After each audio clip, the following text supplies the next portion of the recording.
I was a teacher for 2 years, and I mean, after that, I was just like so burned out. I couldn't like, I was crying all the time. I was crying before going to work, and I was crying after work. Yeah, that was the turning point. I was like, man, I was 24 at this point.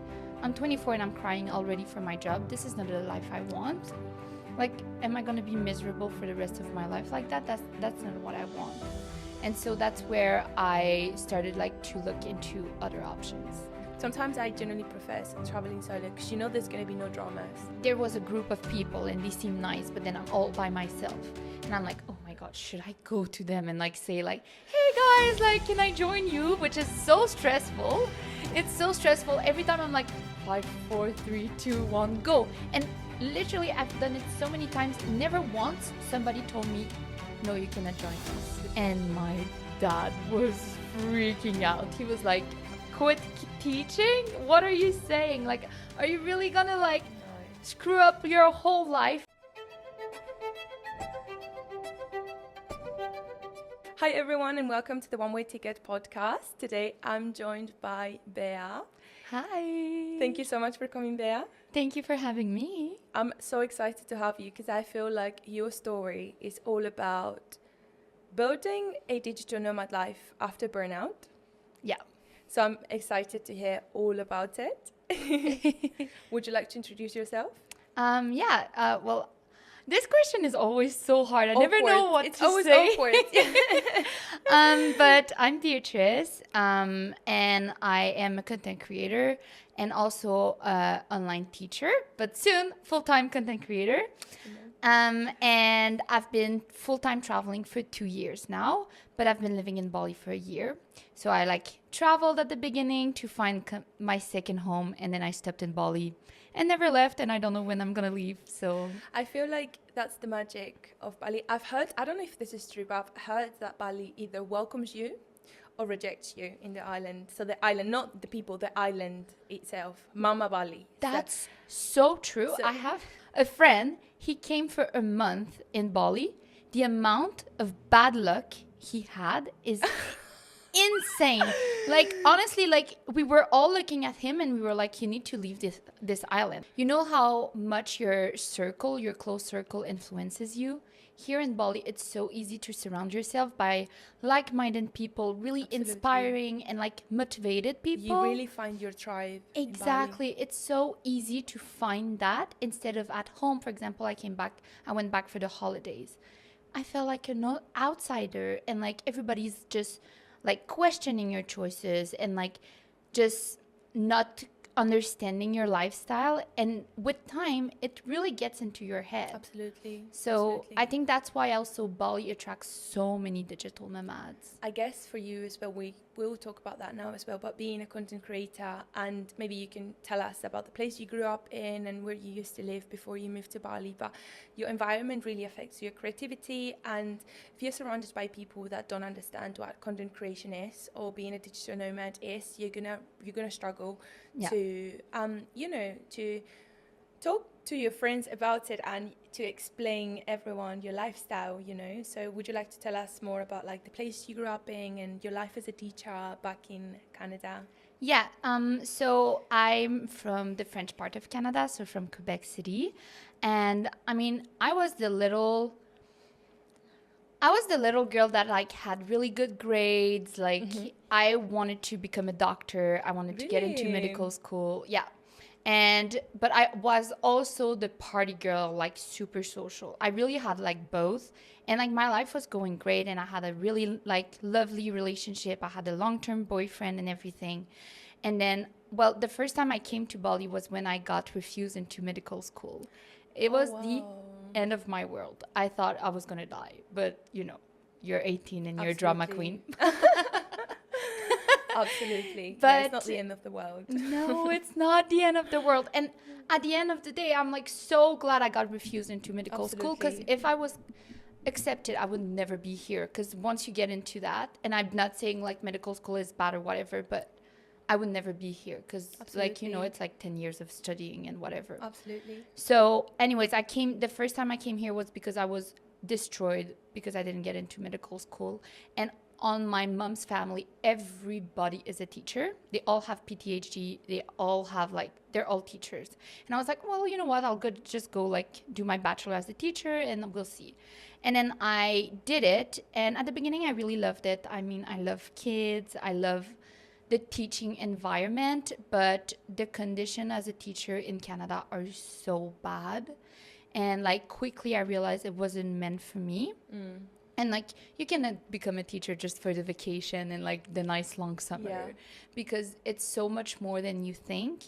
And so I tried it for 2 years, and I mean I did my whole bachelor, but then I became I was a teacher for 2 years, and I mean after that I was just like so burned out. I couldn't like, I was crying all the time. I was crying before going to work, and I was crying after work, and sometimes and at work in the and toilet. at work, yeah.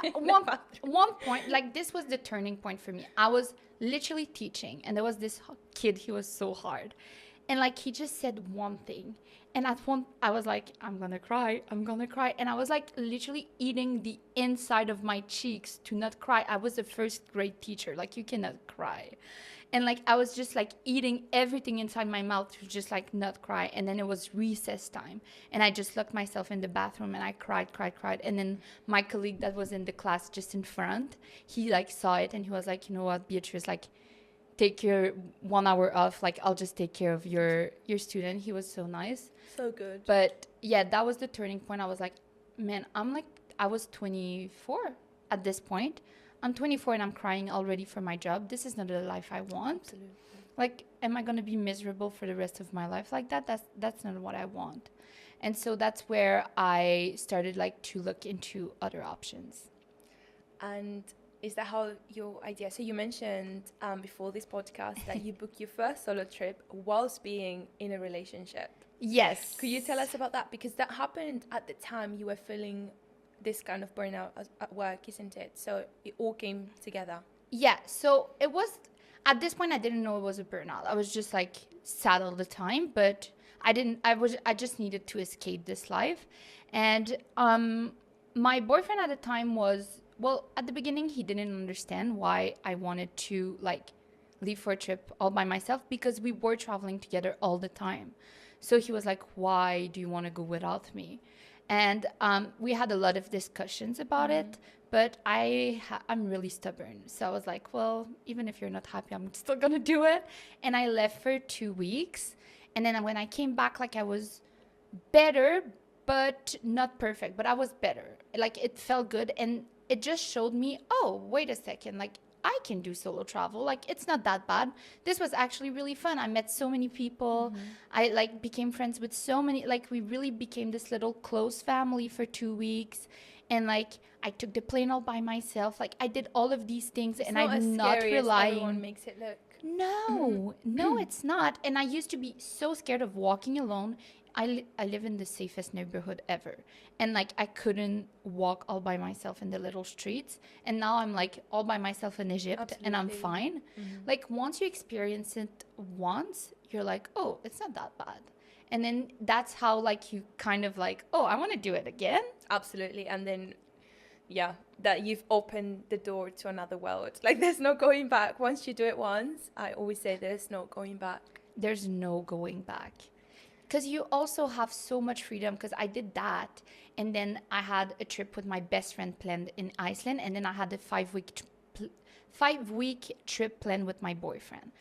And it really, something shifted in my brain. Because when you're solo travel, you can do whatever you want, whenever you want. There's no compromise. Like, you don't want to do this? No worries. Like, who cares? Like, you're just all by yourself.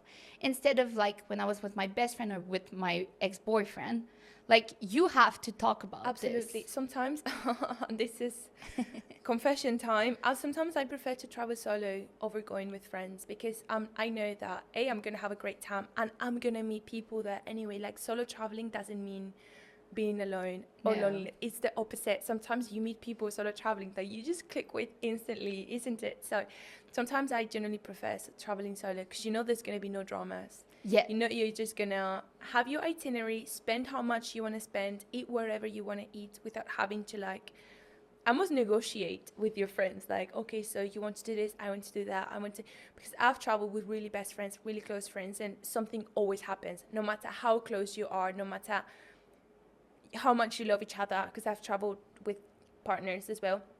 There's always there's something happens, isn't it? There's always something, even if it's just a small thing or just a misunderstanding or just a, because at the end of the day you are together for almost 24/7 for like what, 10 days, and of course you're gonna have like a disagreement, of course you're gonna, like, it's almost impossible to like agree on absolutely everything, what time you want to wake up, what time you want to have your breakfast, what time. I always say there's only one person I've met, her name is Alex, and I met her in Sri Lanka. She is Spanish, and it's funny because we were both solo traveling, and I was at the reception doing my check-in, and I gave my passport, and it was obviously a Spanish passport, and the receptionist was like, oh, you're Spanish? That girl is Spanish too.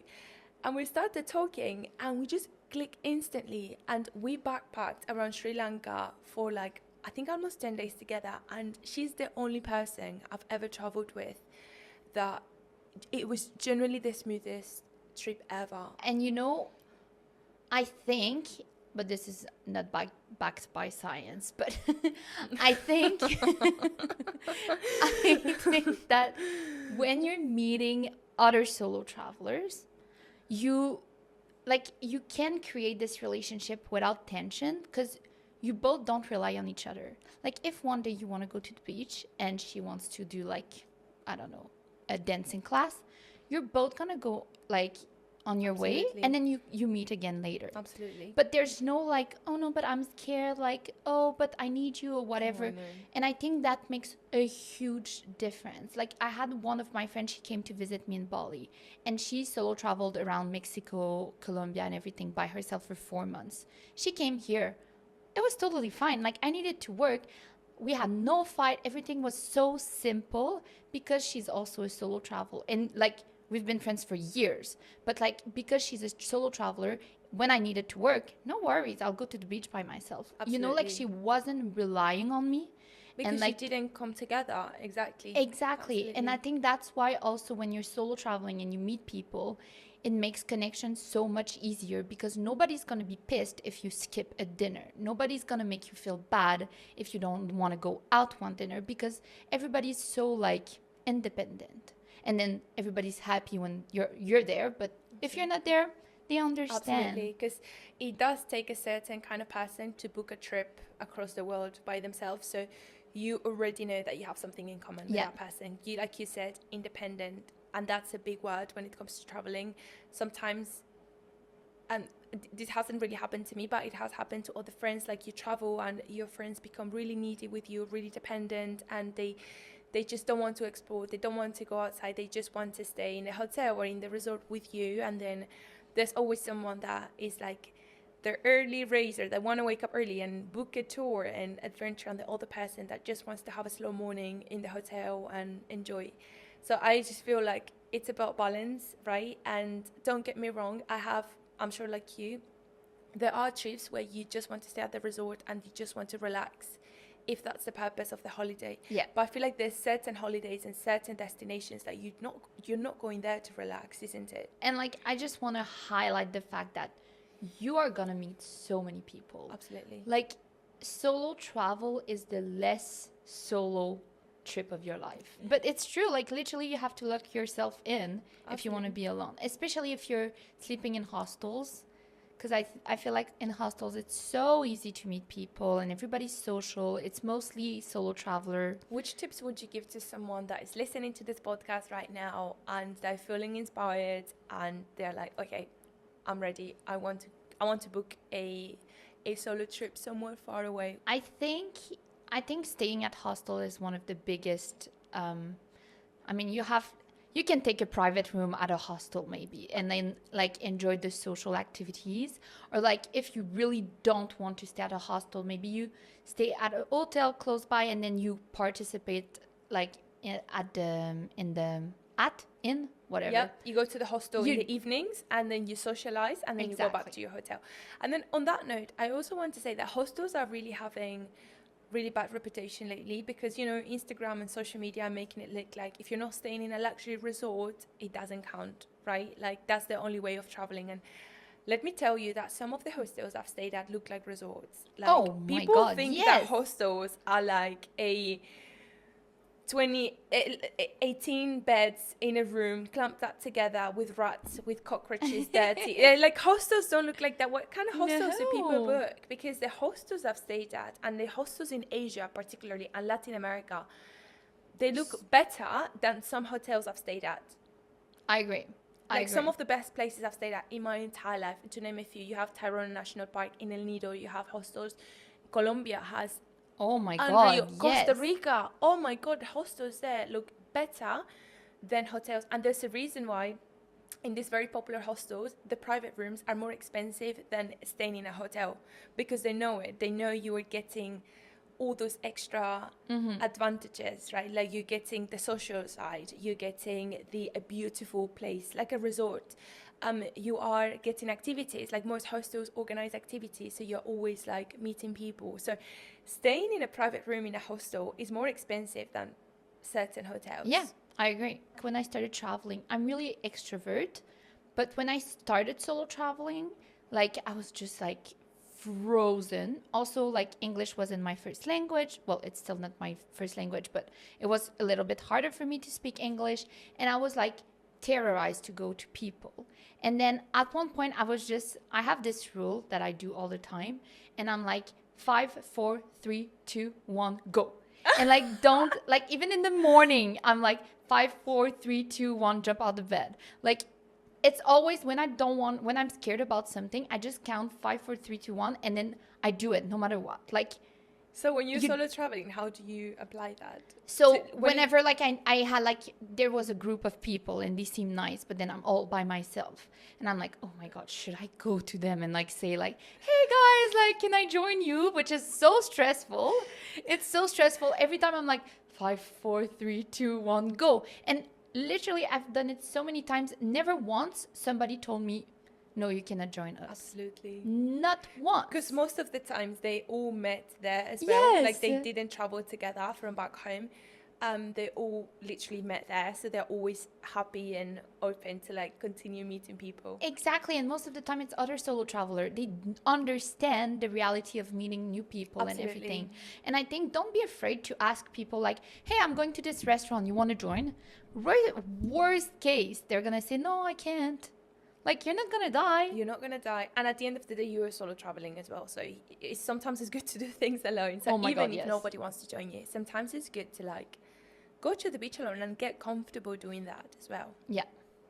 I love this. What happened in between your first solo trip and you deciding to move to Bali? Okay, a lot happened. Yeah. Like, a lot. So I did this first solo trip and I was like, it just clicked in my brain, oh, I can do this. And so with my ex-boyfriend, like our relationship was great. The only thing we were fighting about was traveling, because I would have traveled every single month and he was like, I mean, it's a money thing. Also, I was a teacher and he was still a student, so we didn't have the same budget also. So for me, I was like, I can go traveling all the time. And he was like more counting his money, which makes sense because he was a student. Absolutely. So that was like one of the big issue. And when I started understanding like, oh, I don't need him to travel. Like I can just go by myself. And whenever he wants to join, he's always welcome. But then I'm free to do whatever. I did a couple more solo trip, and it kind of helped the couple, our relationship, because we weren't fighting of me pressuring him to travel with me. It was more like, you're always welcome to come with me. I'm booking this trip. You can join or not. Like, I'm just going to go. So it really helped. But also we always had like plans together. Like it wasn't just like, from now on, I'm going to solo travel for the rest of my life without you. Like we still have a lot of big trips together, but mostly it was during summertime because he was a student. Like, like we didn't have the same reality. So that changes a lot. Changed. I'm going to say that again. Yeah, you can say that again. That changed a lot. And then while I was like discovering solo travel, I was also like going deeper and deeper and deeper into burnout with teaching. So it was kind of like both happening at the same time. And I really hit rock bottom in March 2023. I did 2 trips. I was like, I'm going on 2 trips. One to Guatemala, a yoga retreat all by myself for spring break, and another one to New York with my friend. And I was in Guatemala, which is amazing. It's a beautiful country. You've been there. Yeah, beautiful. I was not happy. And I was like, wait a second. Like, traveling is not making you happy right now. Like, I was stressed about teaching. Like, I couldn't, 1 week, I came back to work and 1 week wasn't enough. I was still crying before going to work. I was still crying all the time. And I was like, usually my remedy is travel. Now it's not working anymore. And I was like, okay, this is like, there's something wrong with you. And that's where I started seeing a therapist and everything. And like, I finished the school year, but like, just because I needed to, but then I was like completely like exhausted. And so, so the school year was finishing at the end of June in Canada. And then I did this yoga retreat at the beginning of June, which was like 1 month before the end of the school year. And when I did that yoga retreat, my ex-boyfriend had just left for a 2 months trip around Southeast Asia with his best friend. And so I was alone and I was like, oh, this yoga retreat is going to like be good because 2 months apart, like as a couple, it can be really rough. I go to this yoga retreat and I met this girl and she's telling me like, she's talking about like how she traveled for 3 years full time without becoming like a digital nomad or without becoming a content creator or whatever. She just figured it out. She literally left with $5,000 and like figured out a way to travel for 3 years. And she's telling me all of that. And I'm like, yeah, I really want to do it. But like, I'm waiting for Ben, which was the name of my ex-boyfriend. Like, I'm waiting for him to finish his studies. And then I'm waiting for him to finish this and this and this. And she was like, you know what? Like, if he keeps pushing it away, it might never happen. And she was like, I was in a relationship like this before. And like, at one point, I decided to break up with him. They were 5 years together. She broke up with him and she bought a one-way ticket to Australia and then came back 3 years later. And she said, this was the best decision I've ever made because before that, I could never settle down. I was coming back home, always wanted to like go back again, traveling and everything. Like I couldn't like just stay in one place. And it took me 3 years of exploring the world to finally be able to like come back home, have one place that I call home. Amazing. And she was telling me all of these things, and it was just a 3 days yoga retreat, but she literally changed my life. And I was like, okay, well, maybe, and I'm really impulsive also, so that's not good. But I literally came back from this yoga retreat, and I arrived in tears at my parents' place. And I was like, I think I need to break up with Ben. I think I need to quit teaching. And my dad was freaking out. He was like, quit teaching? What are you saying? Like, are you really gonna screw up your whole life? Because also, I forgot to mention this. This is a big part. Ben and I were looking to buy an apartment together. This is my ex-boyfriend. Does he not mind you saying his name? Well, I don't think so. I mean, you can say my ex. I can say my yeah. Okay, yeah. I don't think he will mind, though. I mean, he's never going to listen to this also. Yeah, probably, yeah. And also, because on my page, I've talked about my breakup all the time. So he's kind of used to it. I don't say his name, but also Ben is it's not even his full name. Okay. So I think it's going to be fine. So you were buying an apartment together? Yeah, we were supposed to buy an apartment together. Like, it was that serious. And my dad was like, Beatrice, you're going to take all of the money for this apartment that you're supposed to buy with your ex, and you're gonna break up with him. You're gonna quit teaching, and you tell me you're gonna buy a one-way ticket, and you don't know when you're coming back. Are you crazy? Like in one weekend, and he was freaking out. My mom was also freaking out, but my dad is like really intense, so he was like, this was like the worst nightmare for him. And I was like, yes, but like, have you seen your daughter? Like, I'm literally like drowning and crying all the time. And then, so he was like, okay, but like take a few like weeks to think about it. And because my ex wasn't there, like he was in Asia, I think it also helped for me to take a better decision. Because, like when you're in a relationship, sometimes you like, you think you're gonna break up with him, but then you see him again and you're like, oh no, I can't. So I think this kind of helped for my decision. And then it took me like maybe 2 or 3 weeks, and then I bought a ticket to go to work to Vancouver. I found a job in Vancouver for the whole summer, and I was like, okay, I'll take like the whole summer. Anyways, my ex wasn't there, and I went to Vancouver. It was so fun, and I decided I was like, okay, yeah, I'm gonna break up with him, and I'm doing this. And so I literally flew back from Vancouver to Quebec for like 3 nights just to break up with him in person, because I didn't want to break up in text. I didn't want to break up when he was in Southeast Asia. So I was like, I mean, I respect him so much. Like, he gave me so much. He's been like, he was the best boyfriend. Like, I was in a burnout, crying all the time. He was waiting for me, like hugging me, like never lost patience about me. We love a supportive man. Oh my God, yes. He was a really, like, he's a catch. It's just that it wasn't working for us. Yeah, not the right timing. Exactly. Absolutely. So, yeah, I broke up with him, and then I left for Asia, and then I never came back. Well, I came back from for the holidays. Okay, hot question. Yeah? Do long distance relationships work? I don't think so. But, okay, I don't think... let me think about how I can say that. Long distance relationship don't work. And this is why I'm going to tell you this. But there's a few exceptions, because we talked about this yesterday. And then I was like, oh, shoot. Like, I have one long distance relationship that worked. Just one out of, like, so many stories I've heard. So, like, the odds are really, really, really low. The chances are low. The chances are low. And at the end of the day, you're probably going to get so much more hurt. And I really believe in, like, trusting life and trusting the universe. And, like, if it's meant to happen, it's going to happen. Absolutely. You know what I mean? Absolutely.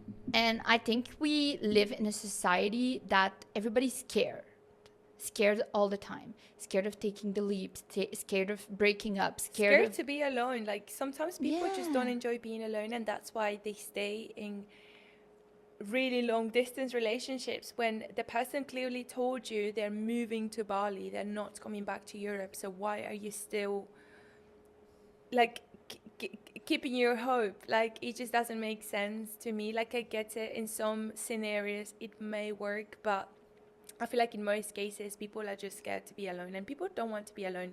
No, people don't want to be alone. Absolutely. And I think that's the best gift you can give to yourself, is to learn how to be alone.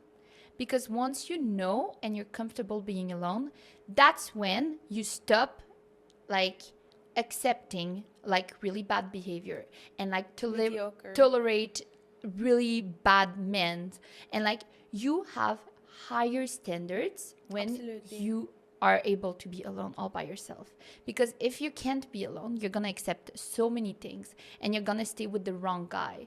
And how are you supposed to find your dream guy if you waste time with the wrong guy? Like, you're never gonna find him. You're not gonna find like, your dream guy when you're in a relationship with someone that just okay, you know. And I don't know about you, but something that's been happening to me lately, that is something I talk about with my girlfriends, is, I don't know what is it, but every time I date a guy, and I'm talking about the guys I date seriously, they're, like, increasingly better than the other guy I was dating. So, like, better and better and better. I'm like, oh my God. Even for context, the last guy I was seeing, I really thought he was my husband. I was like, yeah, we're getting married. And then back to long distance relationships. I wanted to move to Bali. He didn't want to move across. We were already having a long distance relationship. We met traveling, guys. Booked that flight. Yeah, we met when we were solo traveling around Asia. So yeah, we just kind of, like, decided to go each on our way right before Christmas.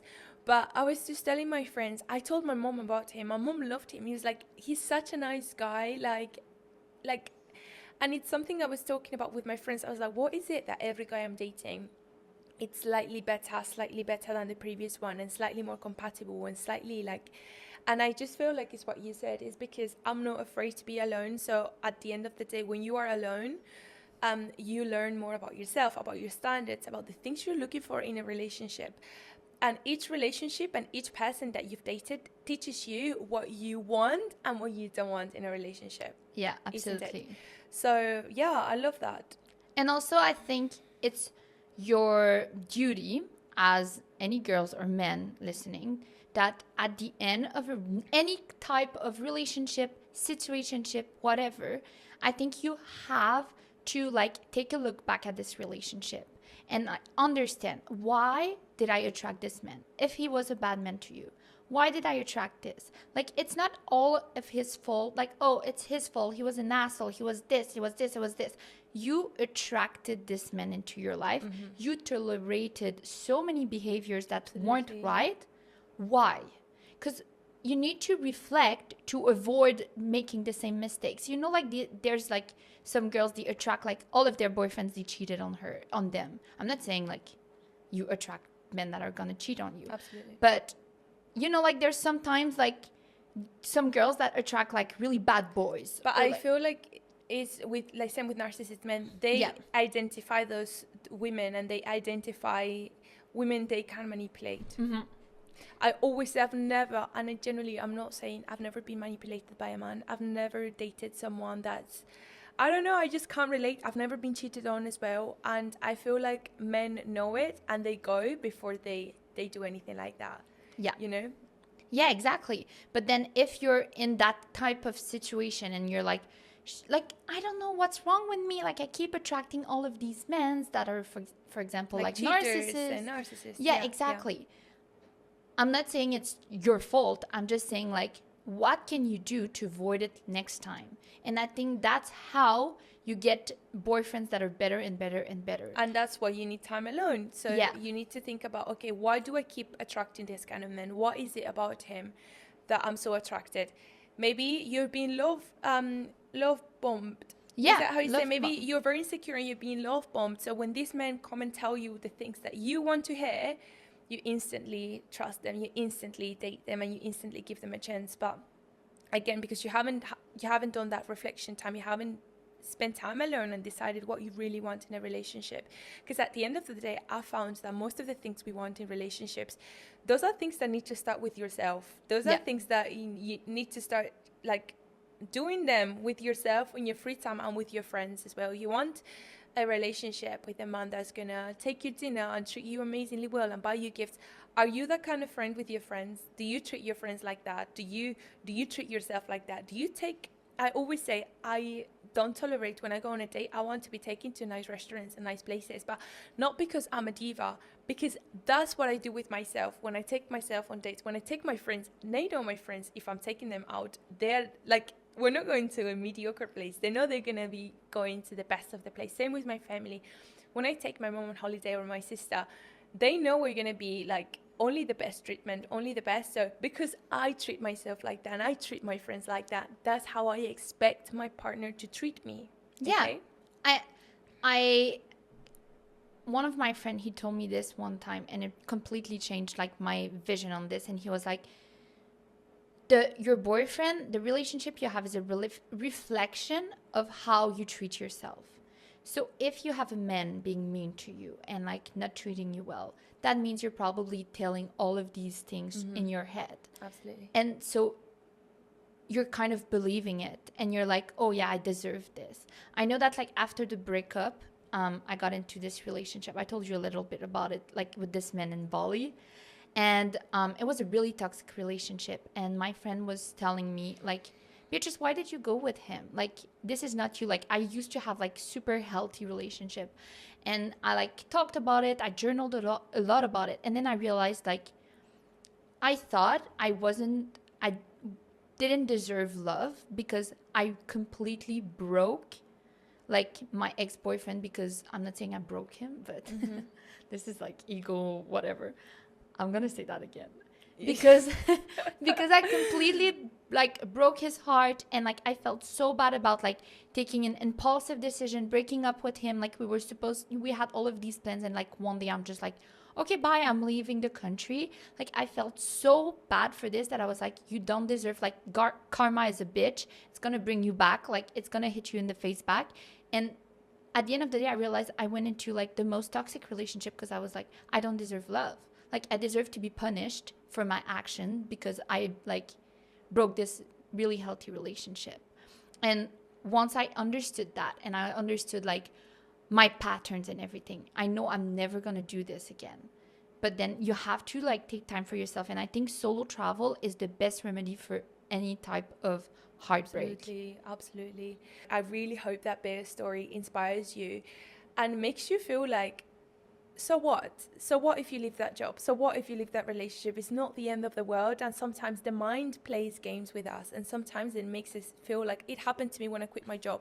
Makes you feel like, once you leave this relationship, once you leave this job, there's nothing else waiting for you. You're going to be left alone. You're going to be broke. You're going to have no money. Nobody's going to like you. You're never going to be in a relationship again. And guess what? That's not true. Like, that's just fear. And we all feel like that before making a big decision. And like, she's a walking example of like, you're literally going to thrive after, like, you're thriving. We'll talk more now about your life in Bali and your job as a content creator. But yeah, I always say there's just beautiful things waiting for you, like on the other side of fear. And there's a reason. I know it sounds cheesy and everyone says it, but there's a reason people are saying it. Believe it. So, Bea, let's talk about your current life in Bali. Like, how was it? How do you feel when you settled here? How do you know this was the place for you? And how did you start your content creation business? I'll start with why Bali, and I think we kind of talked about it a little bit at the beginning. Yep. I just think that Bali welcomed me so perfectly, and every time I land here in Bali, my anxiety like is gone, and like I just feel so calm and everything. And I also like found my tribe here. Like I have really, really good friends, and that's really valuable. And you know, like when you're traveling for so long, at one point you get homesick, you know, like everybody felt it. Like if you're traveling for months, at one point you're gonna feel homesick. And Bali is the only place that I don't feel homesick. For me, it's coming back home. I felt homesick going back to Canada for the holidays. When you leave Bali, isn't it, to do a visa run, and you're like, I want to go back home. Exactly. Like for me, it's like going back home is Bali. And of course, like I miss my friends home and I miss my family back home. But like I feel homesick when I'm back, like to Canada. Like my home is Bali. And I think there's no really specific reason. I think it's just the community and like how I feel here. And I'm not saying it's fitting for everybody. I just think that if you're looking for a change or whatever, you can just start traveling. And at one point you are going to find this little place that, like, you know, it's like a little spark in you. You just feel good, and it's so easy. And I feel like my life here is so easy. And whenever I have problems, because of course I have still problems and I'm still crying, whatever, but it's less, everything is so much easier. I don't know. It's just a feeling, it's energy. It's really hard to explain. I have a hard time explaining it. And how is your, I understand because I can relate. Yeah. How do you get started as a content creator? Yeah. So it kind of, I feel like it's cheesy because so many content creators say that, like, but it kind of happened by accident. But it's true. But it's like an accident, but not an accident.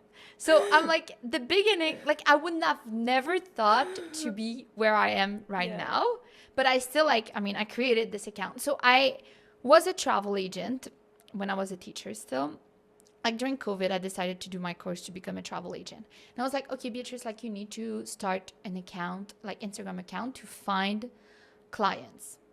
And so literally like the first 2 or 3 months, I was not posting anything about me. It was just like deals like about like travel from the travel agency and like tips and tricks about different countries. Like I was posting, but I was never in the stories, and everything was in French also. And then like I just like started this account and it was fine. Like it was working. And then when I did go to Egypt and Jordan, I was like, oh, you know what? Like I'm going to start sharing on my page, like what I'm doing in Egypt and Jordan. And then I was going to Iceland, and then I was going on a 5-week trip with my ex-boyfriend to Europe. So like literally for like 3 months I was just traveling. So I was just sharing it. And then it started growing, and I was like, oh, you know what, like there's potential of maybe doing something else. And when it started growing, maybe I started at 0. Like, it was not my like usual account. I started at 0, and maybe when it was around like 2 or 3,000 followers, I was like, there's potential. And then I started looking into like courses and everything. And then I did a content creator retreat here in Bali with 2 really big creators. And then I learned a lot. And then I started like from 3,000 followers to now, almost 40,000. yeah, there's no, like, this is not an accident. This is a lot of more work. than 40,000 because you have 40,000 just on Instagram. Yeah, but I'm not really now I'm starting to post on TikTok and everything, but I'm mostly Instagram. Okay. I'm late to the trend. But so yeah, like it, and then I just worked. And I think anybody can become a content creator. You just have to put the efforts. Like, I was not good at photos, videos. I was never posting on my Instagram. I was not an Instagram girl. Like, even in high school, like, I was just like, oh, I hate Instagram. Like, I'm not posting, blah, blah, blah. Like, I was not that type of girl, and I still made it. So I'm like, if I made it, everybody can do it. You just need to be willing to work every single day. Like, you have to love what you're doing, and you have to love creating that content. Absolutely. I always tell my friends that always ask for advice to become a creator or a UGC creator. I always say, but that's something that you should be doing naturally, really. You should be spending your time learning how to edit and taking photos. That's how we started, isn't it? Like, I used to spend my summers. I remember in 2018 or 2017, I used to have like a big travel blog, and long story short, I got my phone robbed at the beach. Yeah, they stole my phone. So I had no phone that summer for 2 months until the insurance company was going to replace it. But I literally had to wait for like almost 8 weeks, for that to happen. Oh my God. I know. And I studied in the UK. So this happened when I went on holiday in Spain. So the insurance was like, okay, so you have to come back to the UK. So I know. So I was like, oh my God. So now I have to wait for like 2 months to get a phone. I had no phone. Literally spent those 2 months asking my little sister to lend me her phone, and I used to practice Lightroom, so how to edit on Lightroom. I used to watch tutorials on my laptop and like practice on my sister's phone. So it just shows to prove if you really want to do something, you're not gonna find excuses. You're just gonna do it. Really, I feel like people sometimes just need to do things and stop talking about the things they want to do. Yes. Oh my God, I agree so much. Like, and also something that pissed me off is like when people are like, oh my God, you're so lucky. I'm like, I'm not lucky. Absolutely not lucky. I worked so hard for this. And like, you could do it too. You just have to be willing to do it. And also, like we talked about fear, a lot of people are stopping themselves from becoming content creator because they're scared of what people will think. And like, of course, when I had like 500 followers and I'm like talking to the camera, it's like, I'm not saying it's embarrassing, but it's like really stressful to do it. Yeah. And like, I was just saying random things, and you know, like, you overthink all of your things. And even sometimes I post stuff in my stories and I'm like, oh boy, Beatrice. But now I'm kind of used to it. Absolutely. But you know, like, you always have this little like, oh, what will people think? Yeah. But if you stop yourself from like to what will people think, you'll never achieve anything in your entire life. Preach. Absolutely. Absolutely. Which obviously I'm sure many people are listening to this and be like, yeah, I also want to move to Bali, and I also want to, like, maybe they're content creators, but they're probably not making a lot of money from it. How are you affording your lifestyle in Bali as a digital nomad? So could you talk to us about your sources of income, how you're making money online? Because I'm sure, okay, people are like, okay, you've now convinced me, I want to do the same, but how do I monetize this? How do I make money? Yeah, I think there's a lot of, I don't want to use the word scam, but I'm going to use the word scam. I think there's a lot of scams on social media. And I think there's a lot of creators creating all of these courses telling you, oh yeah, like in 1 month, watch out, you're going to like grow 10K followers, you're going to make 10K per month. And for me, it's like a big red flag when I see this, because you're not going to grow 10K followers in 1 month, your first month of doing it. And you're not going to make your first 10K in 1 month. Like, this is not going to happen. And when they show you these testimonials of people, it's happening to them. Well, it's people that have been trying for 2 years. And then after 2 years, oh, suddenly it worked. And in 1 month, they grew 10K. No, Like, it happened to me to grow 10K in 1 month after posting every single day for more than a year. Like, this is the part they skip. Like, there's no miracle. Of course, there is a couple miracles, but like, don't dream about this miracle. Good thing if it happens to you, but the odds of this happening to you are really low. Like, you will have to put the work in, and you will have to post and post and post and like keep going and keep striving, even though like there's no results.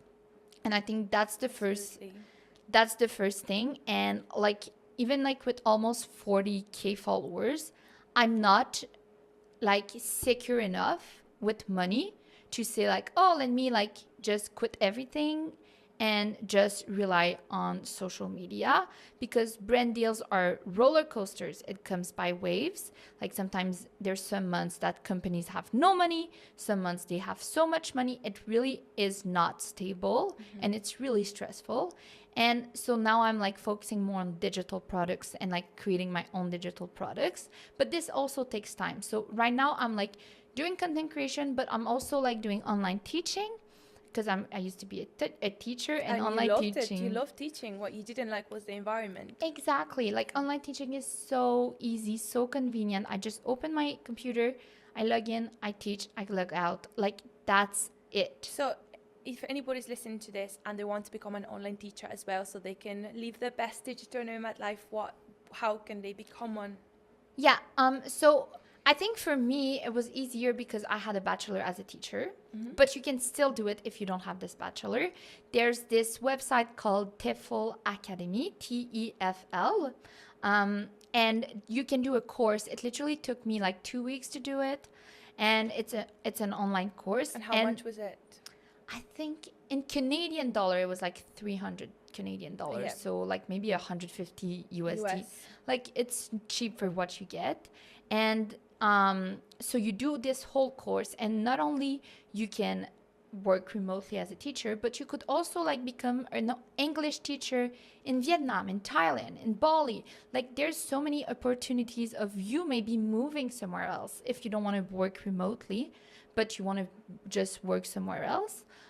There's just so many opportunities, and I think this is one really underrated like Side hustle. Yeah. Like a very underrated side hustle. No one talks about that. And people, what irritates me sometimes is what you said with social media. Sometimes people are finding ways how to make 6 figures in 1 month as a content. Like, people need to be a little bit more realistic and find side hustles that are going to be realistic, that you can get started straight away.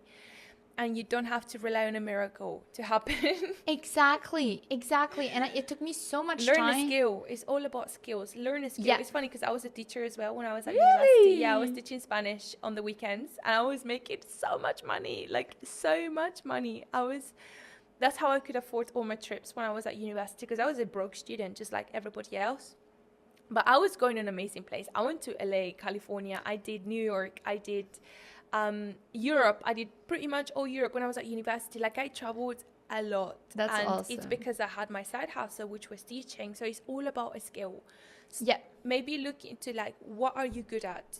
How can you monetize that skill? In your case, in my case, we're good at teaching, but we're patient, and we monetize that skill. Exactly. And it's like you said, like, just find one skill and focus on it. And then like, I think for me it was, I mean, freelance is really nice, but freelance is really like stressful. You need to find contracts, you need to find clients. So if you want to like do this instant, like impulsive decision, quit everything, and you're listening to this and you're like, I want to do this like in 1 month, I think find a job, find a remote job. Like, it doesn't have to be teaching. There's so many, like, you can be a virtual assistant. There's so many remote jobs that allow you to travel.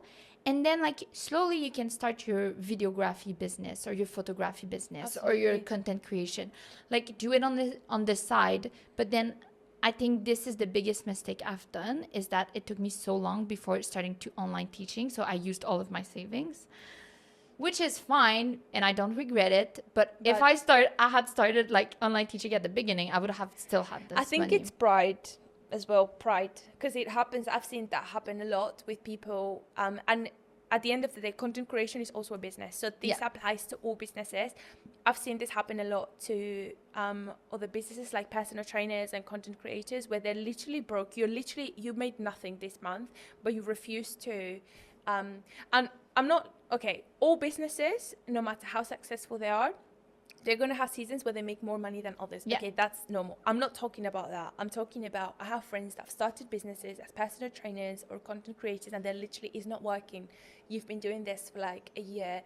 You're not making enough money, but they don't find themselves a job because of pride. They're like, but I don't want to go back to work. I want to say that I do my business. And at the end of the day, anything, content creation, even influencing, that's still a business. And to build a business, you're not going to build a business. Sometimes it's going to take years. It's taken me 3 years for me to be now in Bali, having a podcast and living the life I'm living. Like, it's not like people think that starting a business is just like that. You're going to start it overnight, you're going to make a fortune, and then that's it. It's not like that. No. When you start a business, in most cases, you're going to have to still keep your job and still keep another source of income that is going to fuel it. Yeah. And another thing about business, content creation, any kind of business or my marketing agency, they need reinvestment. So even when you start making money, you need to reinvest that money back. I've heard from content creators, sometimes you need to reinvest in trips. You need to go away and create content. You need to buy new cameras or a laptop to edit, an iPad, like that requires, so now that you're making money, you're going to have to reuse that money and put it back into the business. And I feel like that's why it's so important to keep all the sources of income, and there's nothing wrong with that. No. Why do people make it look like only if you're working 2 hours a day and you're a very successful influencer, you've made it? That's not the case. No. That's just, till this day, I've only met one person that has that lifestyle. Well, one person. Exactly. One and person. I'm so glad you're talking about it. They are Russian. They're Russian. They're very successful back home. They have a very successful business, and they're in Bali now. And they literally work, like, they still work, but they've gone to a stage where they just work from their phones. So they're just like managing their team. Only met one person, guys, in my entire life. And Bali is full of content creation, like and Bali, content creator. Absolutely. And another thing I just wanted to add before we were like talking about everything. Like you said, don't just listen to what everybody's saying online, because there's a lot of lies. How much people are making as well. I feel like a lot of people are lying about how much money they're making as a content creator. I think so too. I really think so too. Because, like, I mean, I've been in the business for so long. I have so many friends that are content creator. And all of my friends are like struggling. Yeah. And so I'm so grateful for this teaching job. And like my goal in 2025 is to quit that teaching job. Like I really think I'm like slowly getting there, but I would have never like survived without it. And like it took me a while. I love that you're talking about pride, because that's why I used all of my savings, because I had so much pride. Pride will keep you poor. If you're listening to this, pride will keep you poor. That's so true. It will keep you poor. Like, at the end of the day, no one cares. No one cares if you still have your 9-to-5 job and you're doing your content creation on the side. Absolutely no one cares. Only thing that matters is, at the end of the day, what's in your bank account between you and your bank. And when you are in debt because you believe in your best digital nomad life, which that's another story. A lot of content creators and influencers are living on debt. And I have a friend that unfortunately did this. Now she's learned her lesson and she's trying to put her life back up. But she lived like, it looked like it was very successful from outside. She was making money, but she was making maybe like £2,000, which, you know, it is money, but it's not like you're not a millionaire. Mm-hmm. Like in the UK, with any, like you can find any remote job that pays you that. And the problem when you're making that amount of money, but you want to have a lifestyle as someone that is earning a 6-figure or a 7-figure salary, is that you're slowly going to start, or you're quickly going to start getting into debt. Yeah. So you're going to you're going to want to eat outside every day. And this is not Bali, this is London. So eating out is expensive. You're going to eat out. You're going to want designer bags, again, to keep up with the Joses, to keep up with that lifestyle you're portraying online. You're going to want new outfits. You're going to want to go to just the best resorts and holidays just to show it on your online platform. You have to be careful. Don't go that route, because I'm here to tell you, most people that I know that have gone that route is fake and they're in debt. And in a couple of years' time, they're going to regret it. Okay, so don't go that route. As we said, pride will keep you poor. At the end of the day, what matters is what's between you and your goals. That's it. You want to move to Bali and be a digital nomad and create content, you can do that. But you can do that around side, maybe a part-time job if you don't want to work. Because I get it, jobs do take time, and if you want to focus on growing your business, maybe you can get a part-time job on what you're doing, a job that doesn't require you to have a certain schedule to clock in and clock out every day, something that works around your schedule. Yeah, exactly, because online teaching, I can literally do my own schedule. Like, I can change it. You pick up your lessons. So if you want to have 2 lessons in the morning, 2 lessons at night time, or all your lessons in the evening, you choose. You can do that. Yeah, absolutely. Yeah, so I feel like this is such a nice chat. I love this. Yeah, we're running out of time. One last question I wanted to ask you is, okay, what is one, if someone is listening to this today, if someone is listening to this today and they feel inspired, they're ready to like leave their city, leave their place and start a digital nomad life, what's one piece of advice you would give them? Oh my God. I think I would say stop being scared. And I know it's so cheesy. That's why I was like, am I saying that? But I'm going to say it. Stop being scared. Because scared of what people think, scared of like what's going to happen if I break up with my boyfriend, what's going to happen if I quit with my job. My mom told me this advice when I was younger, and she was like, Beatrice, everything you're doing before you're 30 doesn't matter. Just take the biggest risk, take the biggest leap, like just try everything before you're 30. When you're 30, okay, fine, like you can start being serious. But before you're 30, do whatever you want. Like, try it. Find what makes you happy, and don't stay in a situation that makes you unhappy. Because it's not about just like having the big house, the big car, the big, like all of this money. Are you happy? Because you have just one life. And like when you're going to be 80, are you going to remember that when you were 25, you had this big car? Are you going to remember that how much you were having fun with your friend in Bali, trying to like get this business? Even if like this business in 2 years, it's completely dead, I'm pretty sure you're going to mostly more remember all this time, all these good memories you created, with like the connections you created, instead of like this big car you decided to buy.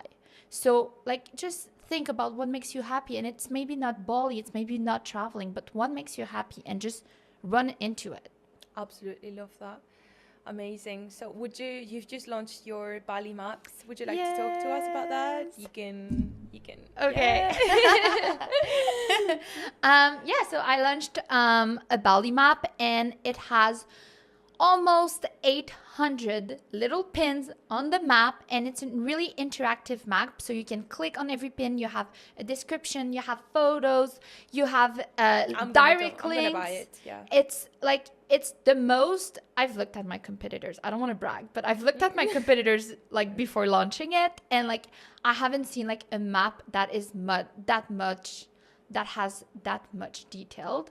And you have like pre-made itineraries, you have like tips and tricks about Bali, you have everything in one place. And I think this is one of like the big plus value. You can download the map and have an offline version. So if you're in the plane, you're coming here, if you don't have data, you still have this map with you, with my favorite restaurant, my favorite everything. So and I genuinely feel like you have the best recommendations in Bali. I'm always looking at her story. I'm like, oh, this, like the place you took me to yesterday to have the interview. I went for dinner. I stayed there for dinner. I'm like, how? No one told me about this place. I'm going back there now. Like daydreaming of the food. I feel like you know the best places in Bali. Like she's that girl. Like she knows what she's recommending. I'm also like really obsessed with coffee shop and restaurant and trying new places. Like that's my thing. So like usually in the day I'll go to 2 different coffee shops per day. Yeah. Oh, okay. Is it good? Yeah. Okay, yeah. So I'll go to 2 different coffee shops per day, and I've been here for a year. So like, of course I go back to the same sometimes, but it goes by, I've tried a lot. Amazing. So we will leave the details to Bear's map in the description down below. I will also leave the Bear's social media. Bear, how can people find you? Mostly on Instagram. It's called Beer Trips. And you'll have everything. There's the link to all of my... I have other products, but the map is my Is the main baby. one. But yeah, if you want to like find out more information about living in Bali, what is like life as a digital nomad, definitely give Bear a follow. I will leave her details in the description down below. Bear, thank you so much for coming. I feel like this was such a nice conversation. I really feel like it inspired at least someone that is listening or watching this. If so, please comment down below. And Bear, thank you so much for coming. Thank you so much for having me. Yay!